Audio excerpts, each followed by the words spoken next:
Olá pessoal, estamos de volta com mais um episódio do Pele a Pele Talks. Hoje com uma convidada ilustre que eu sou fã, doutora Maria Neide. Seja bem-vinda. Obrigada, Paty. Obrigada a todos pelo convite.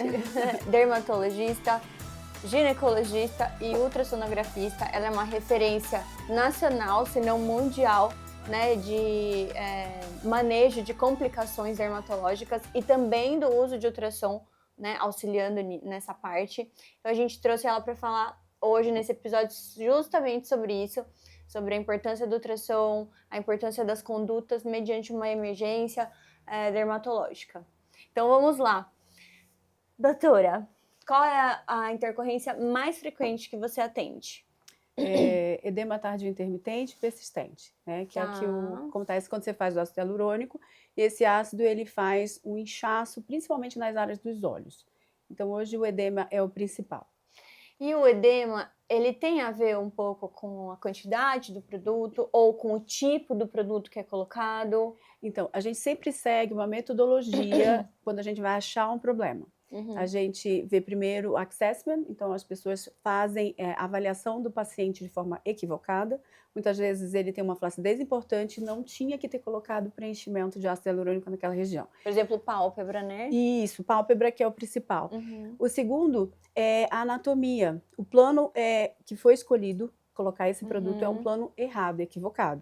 Ou ele faz muito superficial. O terceiro pilar seria o range, que a gente chama, que seria o portfólio que ele usou ali naquele produto. Então, eu vou apresentar agora um caso de paciente que teve a utilização de ácido hialurônico corporal na face. Meu Deus. Então, é uma reologia totalmente equivocada para uma área que precisa de um produto específico. E, por fim, esses tratamentos, eles são realizados, às vezes, por profissional que não tem capacidade técnica para desfazer esse problema, né? Então, a gente sempre que a gente vê uma complicação, a gente recebe no consultório, normalmente porque esse profissional, ele tem medo de fazer o tratamento de reversão. Sim. Então, e esse tratamento, ele inclui também riscos, porque o que a gente usa para tirar esse ácido? Hialuronidase. A hialuronidase, ela pode causar raramente angioedema, que é um edema de glote que pode o paciente precisar de um auxílio de uma emergência, né? Uma urgência. Então ele precisa, às vezes, muitas das vezes, usar adrenalina. A adrenalina também tem um manejo, né? Tem que usar vasodilatador, tem que usar expansor de volume, coisas que a gente precisa ter realmente um conhecimento médico para isso.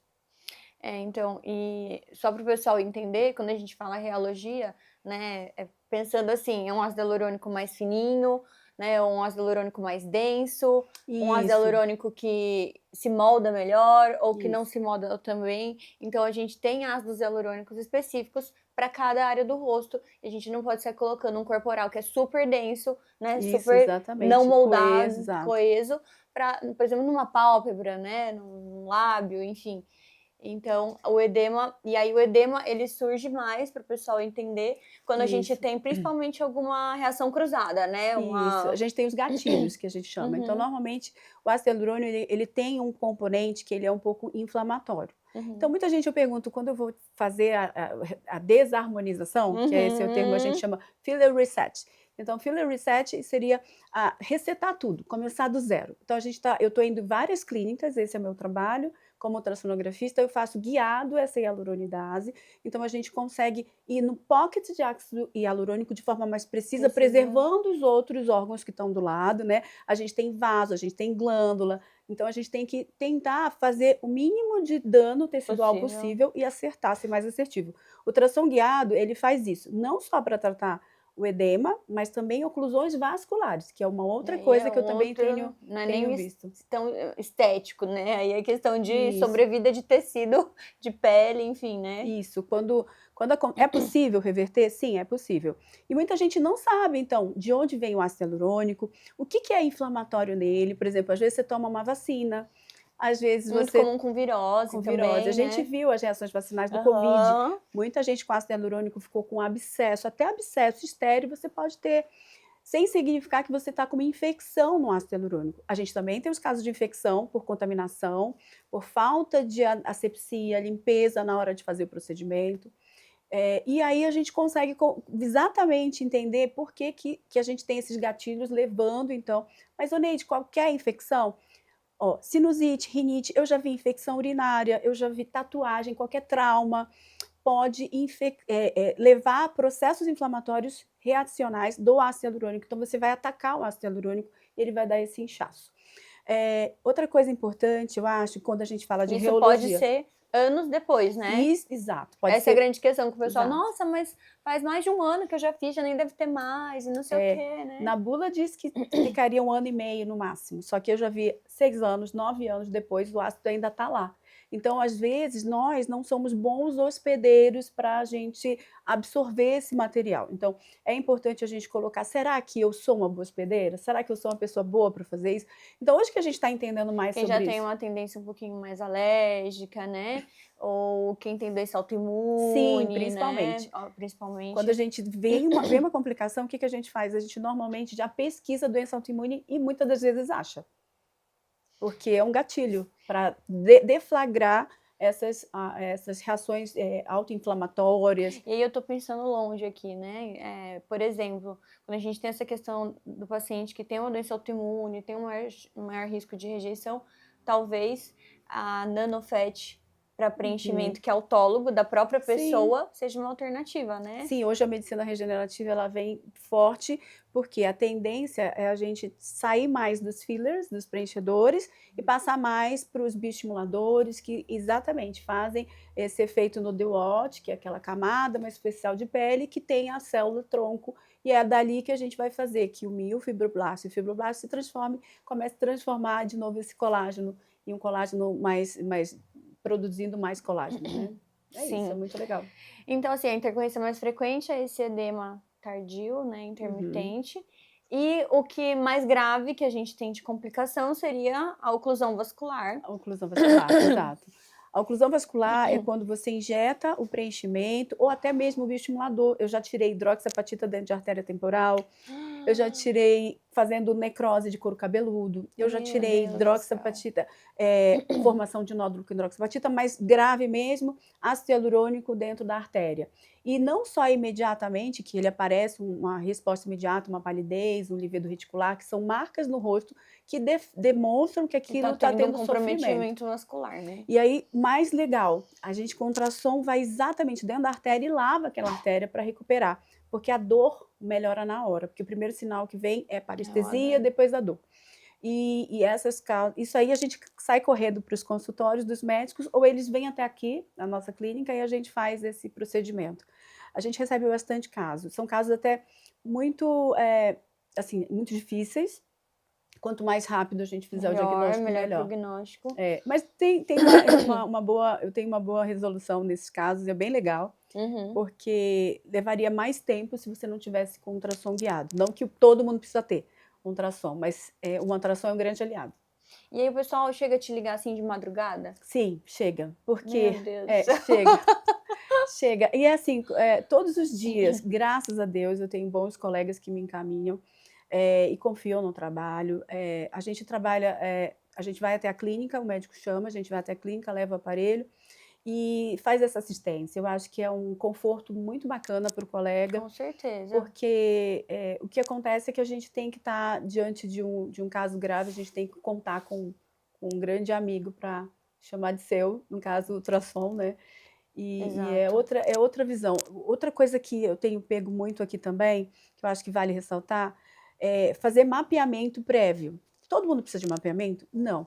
Mas a gente, nas clínicas que eu vou, normalmente são pacientes que já têm muitos preenchimentos. Ou já fez alguma cirurgia plástica que a anatomia mudou já um pouco. Mas o que é mais, assim, eu acho que é importante ressaltar são os preenchimentos que são incompatíveis com outros tipos de tratamento. Por exemplo, PMMA. Né? Quando se tem PMMA, a gente tem que dizer, olha, aqui tem PMMA, a gente não vai mexer aqui. Porque tanto tecnologia, quanto fio e quanto ácido hialurônico pode não ser tão compatível e o paciente ter abscesso, ter formação de inflamações recorrentes depois que você cutuca aquele biofilme, porque ao redor desse PMMA mora um monte de bactéria ali só esperando alguém ir lá cutucar. Acordar, cutucar e sair, pode evoluir com sepse, né? Com uma infecção Pode. generalizada, que não é incomum, né? Sim. PMMA, para quem não sabe, é um preenchedor definitivo que se utilizava muito antigamente, né? E a gente, hoje em dia, não usa, a gente dá preferência para os que são não definitivos, né? Então, que a gente consegue retirar, consegue degradar, que é o ácido hialurônico, a gente tem a hialuronidase. E aí, o que a doutora faz é exatamente isso, ela faz a hialuronidase guiada, justamente para você ter uma maior precisão, ter uma degradação mais rápida e salvar mais tecido. Sim, né? sim, é isso. Que a oclusão vascular, ela vai acabar... É como se fosse um infarto que a gente tem no coração, só que é um infarto na pele. Então, a gente ocluiu ali o vaso, não vai mais chegar sangue, não vai mais chegar oxigênio. Esse tecido começa a morrer, que são sinais que ela falou, né, que tem o branqueamento, livedo, enfim.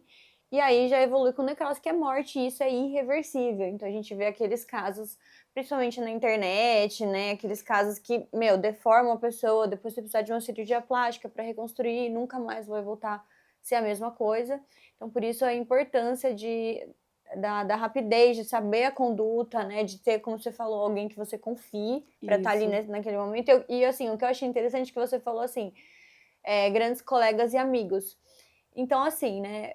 O que é importante? Quanto mais você faz, mais chance você tem de ter complicações, mesmo fazendo a técnica correta, tudo da forma mais cautelosa possível. Mesmo os melhores profissionais têm ainda um risco de ter complicações. Sim, a questão não é só você não saber o que está fazendo. É como eu falei, dentro do que a gente chamou de as tendências, né?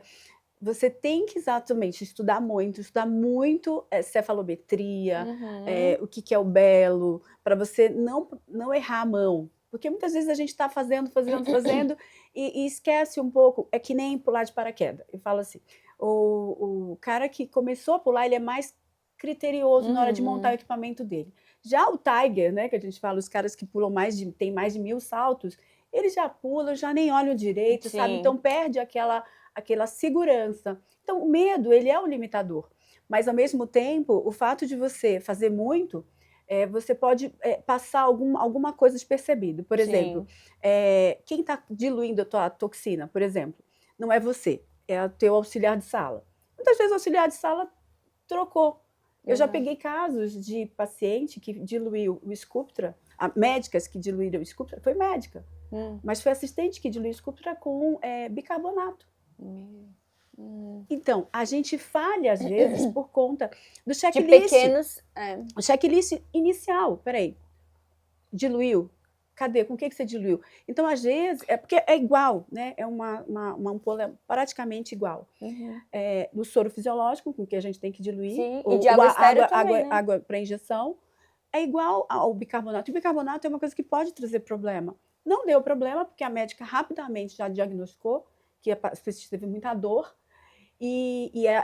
Essa medicação, ela pode diluir anestésico. E outra situação. Só que essa forma de trabalhar com toda a segurança, ela tem que ser diária. E assim, não é só... que, quanto mais experiente, mais prática você tem, maior chance de você se tornar seguro e confortável com aquele procedimento e, às vezes, não olhar esses pequenos detalhes, né? Exato. Então, não é só conhecimento. Eu acho que a gente tem que estar... a clínica segura, ela tem que estar desde a parte de higienização diária, avaliação dos lotes. Então, todo o checklist da clínica, ele tem que estar voltado para a segurança do paciente e ter todo esse recurso para desfazer caso aconteça alguma coisa. Então, a gente procura realmente profissionais a gente deve procurar profissionais que têm experiência no manejo, no checklist, na segurança e no pós-procedimento. Acho que assim, uma coisa que os pacientes muitas vezes nem não se atentam será que essa clínica tem um DEA, se precisar desfibrilar, se precisar... Uma adrenalina. Será que esse profissional sabe aplicar uma adrenalina? o risco de aplicar uma adrenalina. Muita né? gente não se atenta. Então o paciente não vê isso, ele só vê assim, lá no Instagram, quantos seguidores né, tem, se tem especialização em Harvard ou não. Isso. E aí vai lá e faz, e às vezes é o famoso barato que sai caro. O litígio sempre acontece, o que eu percebo, porque eu acompanho vários casos de litígio. Quando o profissional também não avisa ao paciente que ele tem riscos. Então, vamos lá. Você vai fazer um procedimento, qualquer que seja. Você tem que dar um consentimento para os informados, você tem que ler com o paciente, porque o paciente assina e não lê. Mas você, como um bom médico, um bom profissional injetor, você tem que explicar, olha, esse é um bioestimulador e raramente acontece de formar nódulos, né? E tudo bem. Se formar, eu vou te ajudar. Eu estou aqui para tratar qualquer tipo de reação que você pode ter. Eu posso ser uma boa hospedeira e nunca ter nada. Mas eu posso ser uma hospedeira que meu organismo não vai reagir bem. E a partir daí, você vai tratar e está tudo bem. Eu acho que esse apoio para o paciente, na maioria das vezes, ele aceita muito bem. Agora, se você não falou que ele podia ter uma necrose tecidual numa injeção inadvertida, ele nem vai deixar você fazer a hyaluronidase, porque ele diz assim, vai procurar outro, como assim? Perdeu a confiança, né? Eu não quero fazer com você, né? Então, essa relação, ela é muito importante de confiança com o paciente. Sim, né? E ele começa desde adequar expectativas do procedimento até os riscos, né, imediatos, tardios, enfim. Muitas vezes, né, eu falo muito disso com meu marido é ortopedista, cirurgião, então, de pé e tornozelo, que então uma área super contaminada, sensível, enfim. Então, vez ou outra acontece alguma complicação de pós-operatório e ele tá mais tempo na vida profissional que eu como médico. E ele sempre fala, amor, complicação todo mundo vai ter. Só que a grande questão é você não abandonar esse paciente. Você dá todo o suporte que esse paciente vai precisar, segurança, né, conforto, estar ali presente, dar toda a assessoria, porque no fim é isso que vai fazer a diferença até para ele continuar confiando e continuar sendo seu paciente. Então, eu acho que é muito isso também, né? O caso mais grave que eu já vi e que eu não participei porque, infelizmente, existiu aí uma certa briga entre classes. Ligaram na minha clínica no sábado de manhã. Eu acho que eu vi esse caso. Foi o que mais viralizou, o vídeo que mais viralizou, que eu tenho, pedindo auxílio para uma paciente que ficou cega durante um preenchimento de nariz, em Santo André. A gente está aqui em São Caetano, então aqui do ladinho. Do ladinho, na ABC. E me pediram para ir até o hospital. Só que já tinham se passado 9 horas do preenchedor. A médica que deu assistência entrou em contato com a gente e foi muito legal que a gente pôde ajudá-la. Mas isso aconteceu, a paciente chegou no hospital 1h da manhã. Né? A gente está dormindo, né? 1h da manhã, ninguém está acordado. E eu consegui ver isso tipo 9 da manhã. A profissional fez esse procedimento às 19 horas da noite anterior, do dia anterior. Né? E aí, o que aconteceu? Ela não tinha hyaluronidase. Ela nem sabia que um procedimento no nariz poderia dar essa complicação. Então, a nossa grande briga, e acho que o CRM também batalha muito por isso, a questão esses profissionais eles estão fazendo um procedimento que pode causar uma cegueira e estão sabendo reverter?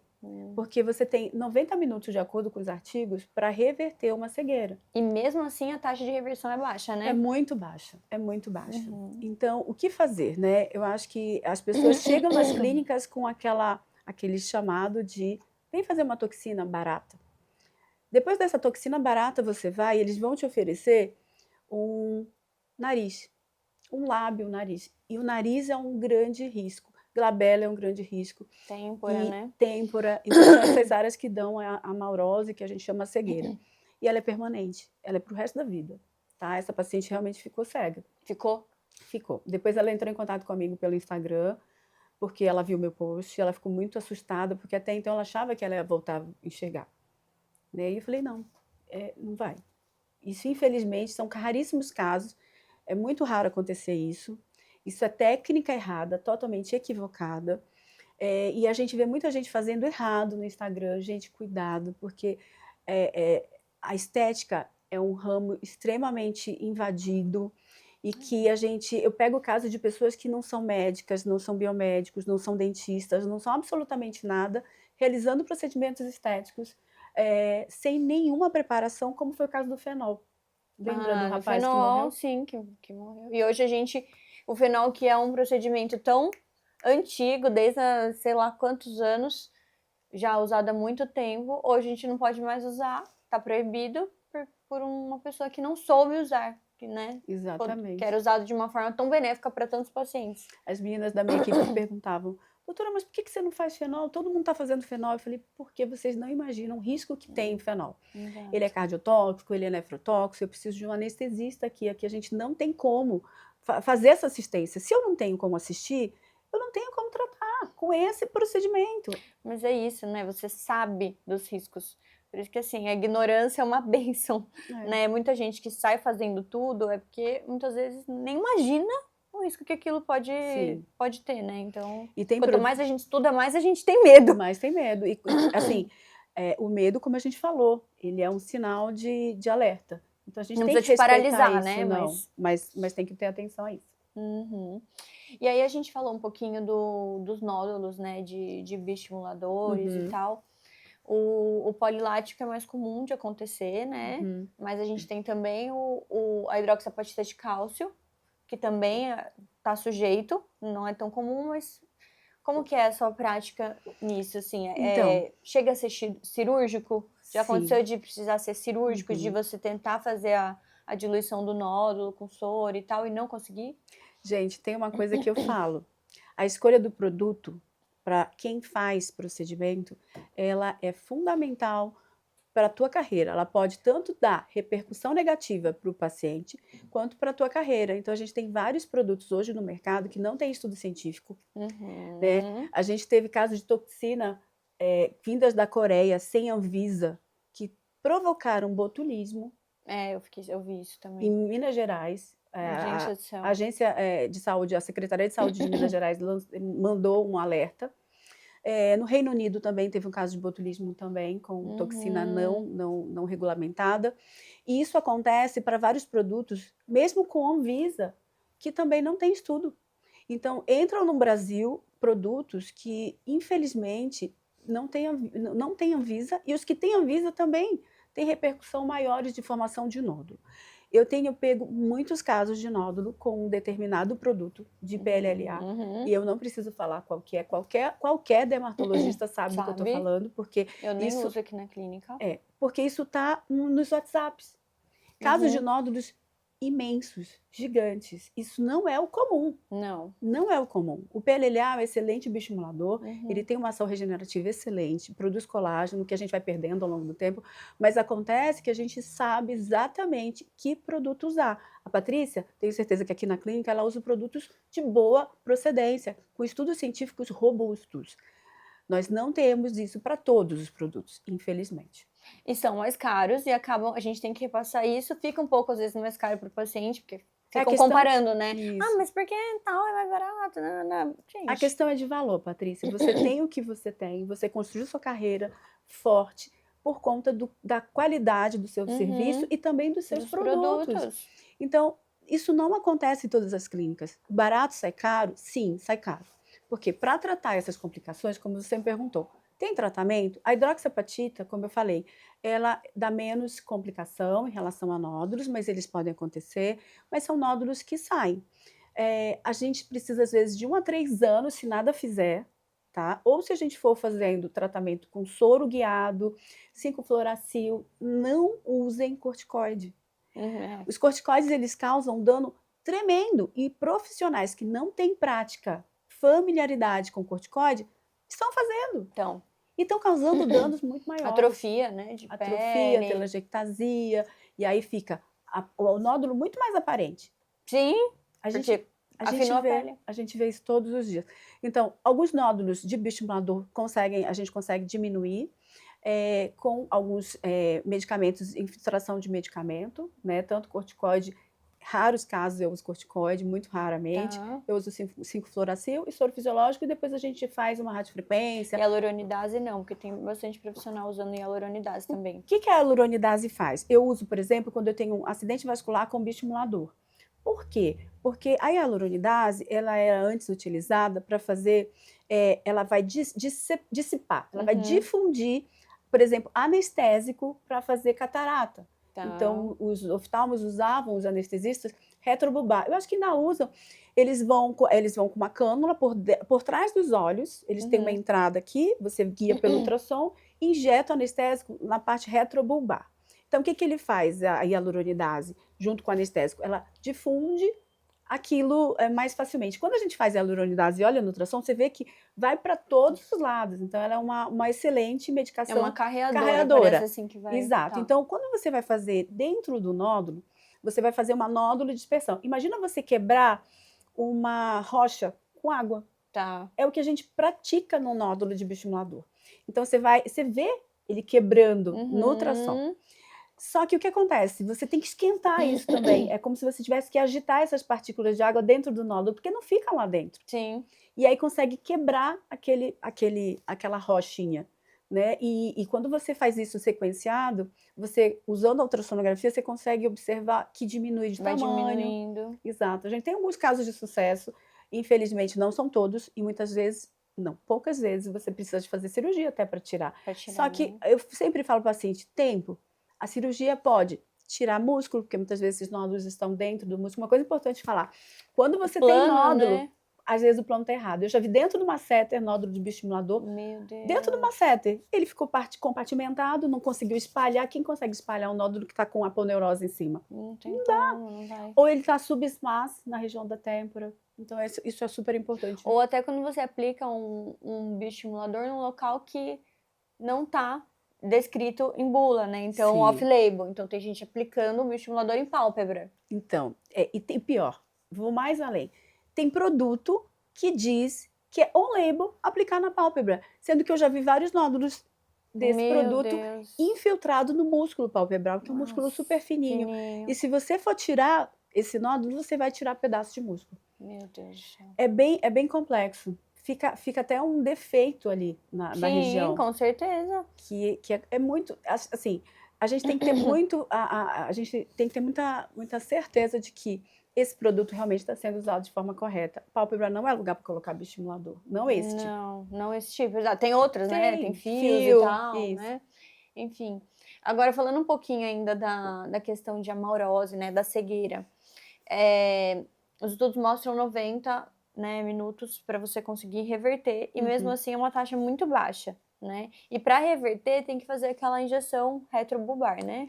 Da hialuronidase. Então, na verdade, a gente tem vários trabalhos falando sobre o uso da hialuronidase retrobulbar, porém com poucos casos de reversão. O que acontece? Porque o Neide, mesmo usando retrobulbar, não dá muito resultado. Porque o nervo oftálmico, ele está ali, o nervo tem a artéria oftalmo, ela está por dentro do nervo. Tá. E o que acontece? Para ela entrar porque a hialuronidase, ela entra por capilaridade. Então, o capilar vai absorver e ele vai entrar.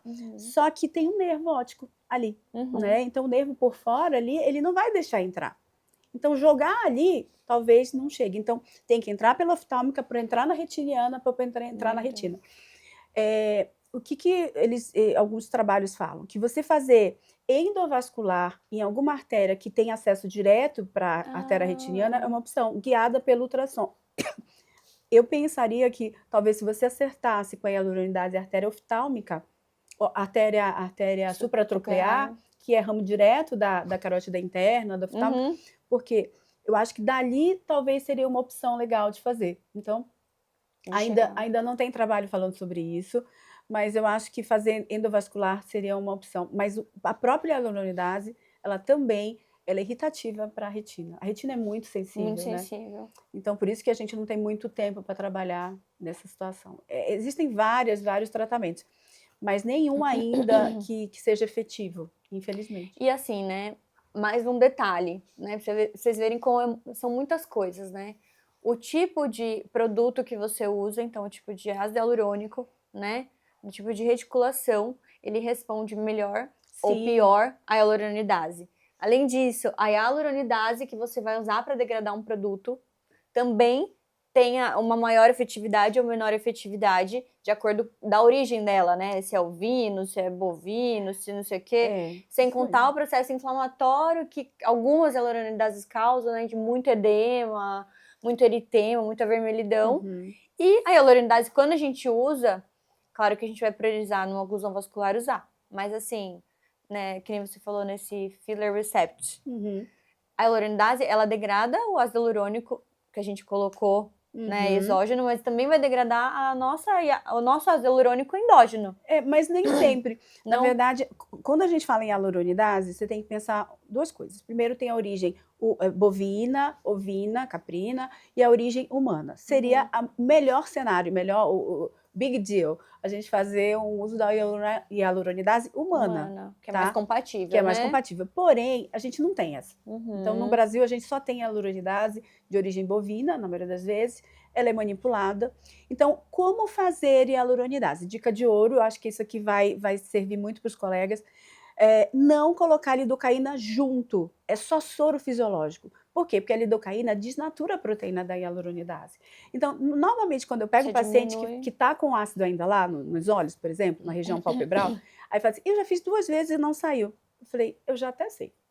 O médico colocou lidocaína junto e aí desnaturou, não fez efeito nenhum, porém, sensibiliza o paciente para ele ter um angedema. Então, eu já sei que é um paciente que eu preciso dar corticóide antes, porque já fez 2 vezes hialuronidase, e na maioria das vezes a gente consegue. Não teve um caso que eu não consegui. Assim, Ioneide, isso é achismo, isso é coisa sua, mas a gente pratica isso por semana, pelo menos umas 5 vezes. Eu faço hialuronidase por semana. Olha isso, gente. E sim, tudo de outros profissionais, né? Não é dela não, gente. Não, é porque, então, a gente tem agora a gente chama, como você falou, o filler reset é você tirar o ácido hialurônico todo, porque tá tudo errado, plano errado, produto errado. Tem alguns profissionais que usam, por exemplo, um ácido hialurônico de alto G-prime na região dos lábios. Aí a boca fica dura. Aí você pede o paciente falar me, pe, ma, ela não consegue. Por quê? Porque travou o músculo. Grandes quantidades de ácido hialurônico no lábio, de uma reologia errada, a paciente não consegue falar fã, van, não consegue, fica travado. Não consegue assobiar, né? Não consegue. E aí o que acontece? Você precisa retirar esse produto. Isso é o filler reset. Então você vai tirar o produto todo para dar um início, para fazer um recomeço com responsabilidade, usando os produtos corretos. O ácido hialurônico não é o vilão é quem está ali atrás da seringa. Então, isso que a gente vai fazer. Só que assim, aí eu vou fazer hialuronidase em áreas que são precisas com o uso do ultrassom, porém, como eu falei, então, não colocar lidocaína. Eu vou falar uma coisa eu não tenho conflito de interesse, mas a gente usa uma hialuronidase manipulada, eu não vou falar nome porque não tem sentido nenhum, mas eu não gosto de hialuronidase que vem com manitol, porque o manitol é extremamente inflamatório, pode ser alergênico. Então, dá mais ainda uma sensibilização para o paciente. A gente tem as importadas, que são muito boas mesmo. Eu já tive, acho que esse ano a gente já teve 2 casos de angedema que eu tive que fazer adrenalina. A hialuronidase não tira o seu ácido hialurônico. Veja bem, ela vai desfazer uma coisa que o seu organismo produz todos os dias. Ela tem uma duração de 24 horas quando a gente coloca no subcutâneo. Então, em 24 horas eu vou desfazer a hialuronidase, mas eu vou refazer o que é meu. Tá? Então, não tem, eu vou perder meu ácido hialurônico. Não, o que você perde realmente é aquele preenchimento que você tinha extra, né? E que você precisava colocar. Então, tem muita gente que fala assim, eu vou perder tudo. Fala, olha, eu não tenho como tirar só um pouquinho. Não. Eu vou tirar tudo, porque na maioria das vezes, como a gente falou, ela dissipa. Por mais que eu coloque dentro do pocket, ela vai para tudo que é lado, vai tirar tudo. Outra coisa importantíssima, as pessoas chegam, já fiz 2 vezes e não saiu. Na verdade, a reação ela é loco-regional. Então, eu muitas vezes tenho o ácido hialurônico em zigoma, o edema está acontecendo embaixo da pálpebra inferior. Então, eu tenho que tirar o ácido hialurônico do zigoma, porque o processo inflamatório é de drenagem. E essa região de drenagem dos olhos, se eu tiver ácido hialurônico inflamando, você vai ter retenção de água nessa região das pálpebras, por conta do ligamento retentor. Sim. Então, muitas das vezes eu tenho que tirar. Eu recebo o paciente, fica aqui no hotel 1 semana, para eu fazer toda essa desarmonização. E a gente observa que, às vezes, tirando só a região da pálpebra, não resolve. Tem que tirar a região do zigoma, tem que retirar a região de fossa canina. Isso, gente, não é incomum. Está sendo muito comum. Muito comum. Então, a gente vê reações depois de anos, né? Então, a hialuronidase, quando bem utilizada, né, ela é uma grande aliada também. Também, né? E... quando a gente fala de lábios, né, eu acho que lábios e pensando em coisas inestéticas, né, lábio e olheira são os que, acho que campeões, né, porque olheira ou fica bolsa, porque colocou demais, tem muita flacidez, ou colocou no plano errado, daí a gente tem aquele efeito Tyndall, né, superficializou muito, e o lábio, essa questão, além de ficar aquele lábio duro, né, que o pessoal fala que vai ser uma salsicha, boca de pato, enfim, a gente também tem. O pessoal tem recebido muito aqui, pacientes que fizeram em outros locais, que formam umas bolas. Não chega a ser bola, parece até uma linguiça, como se tivesse feito uma retroinjeção, assim, ó. E forma um negócio para dentro. O ácido hialurônico, ele tem uma difusão. O ultrassom também auxilia na análise de como que esse ácido hialurônico vai fazer esse spreading, essa difusão. Ele vai se integrar ao subcutâneo, ele tem um tempo para isso. Quando a gente coloca no lábio, vai ficar bolinha. Pode ficar. Mas a gente faz massagem e se o ácido hialurônico for bom, de boa procedência, que a gente fala o premium, linha premium, é o ácido hialurônico que vai integrar de forma bonita, elegante. Eu vou falar e ninguém vai saber que eu tenho preenchimento, não é isso? Exato. Só que o que acontece? Existem ácidos hialurônicos que eles não são para fazer essa difusão. Por exemplo, quando a gente coloca em região supraperiosteal, que eu quero fazer elevação. Estruturação, né? Então, o que acontece é você colocando esse ácido errado no lábio, vai ficar bolinha, não vai difundir. Não.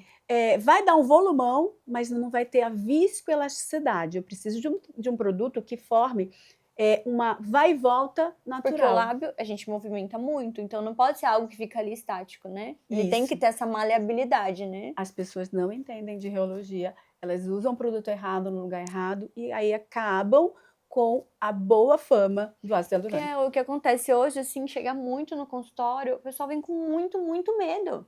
Muito medo de fazer. As pessoas estão com medo do ácido hialurônico, exato. Com medo de ácido hialurônico e assim, 5 seringas. Nossa, eu vou ficar igual a XYZ, né, a atriz, enfim. E assim, se bem colocados, né, se realmente tem uma necessidade, né, aquele rosto, já fez outros tratamentos para sustentar esse preenchimento, então já melhorou a qualidade de pele, já melhorou o estímulo de colágeno. Agora vamos fazer uma estruturação só para fazer um refinamento. Mas assim, é um medo. E o ácido hialurônico não é tudo. O que eu percebo é que hoje tem muito profissional que faz duas coisas: toxina e preenchedor. E a gente sabe que quando a gente faz a gente avalia o paciente como um todo, ele não precisa só disso. Ele precisa de bioestimulador, ele precisa de skin booster, ele precisa de tecnologia, ele precisa de toxina e preenchedor. Existe todo um trabalho, uma avaliação sistemática de um paciente que chega ao consultório procurando rejuvenescimento, um beautification, né, um prejuvenation, é aquele paciente que eu só quero continuar como eu estou. Eu não quero nada, né, é o paciente conservador. Aí ele realmente tem medo do ácido hialurônico, então você tem que respeitar também esse paciente. E a gente tem também os pacientes que não querem isso, eles querem ficar aquela transformação, eu quero ter a boca da Kardashian. Acaba que a gente, como profissional, a gente já vai selecionando, né, porque um paciente vai indicando pro outro, nossa, você fez boca, nem parece, é super natural, com quem você fez? E vai lá. E ou então o contrário, o pessoal fala... Nossa, quem fez isso? Entendeu? Não vou lá. Não vou lá. Então, acaba sendo já uma seleção natural do negócio, né? Isso mesmo. E assim, eu não sei se vocês separaram aqui durante a nossa conversa, né, a Oneide, assim, quantas estruturas anatômicas ela não falou desde que a gente começou essa conversa. Então, assim, é muito estudo, gente. São muitos anos de estudo, artigos publicados, muita experiência, muito know-how, para você poder, né, realmente fazer um procedimento e saber lidar com as intercorrências desse procedimento. E ainda assim, a gente às vezes recorre, né, a profissionais para poder nos auxiliar, porque às vezes num momento de nervoso, Sim. né, você precisa de alguém ali te colocando com o pé no chão, falando, calma, vamos assim, vamos assado. Gente, então é muita conversa, é muita coisa pra falar. A gente vai pausar, vamos dividir esse episódio em 2. Então, fiquem aqui que ainda vai ter o segundo episódio dessa conversa, que ainda tem muita curiosidade e coisas importantes sobre complicações em preenchimentos, bioestimuladores, toxina, enfim. Fiquem com a gente que a gente ainda tem mais para falar para vocês.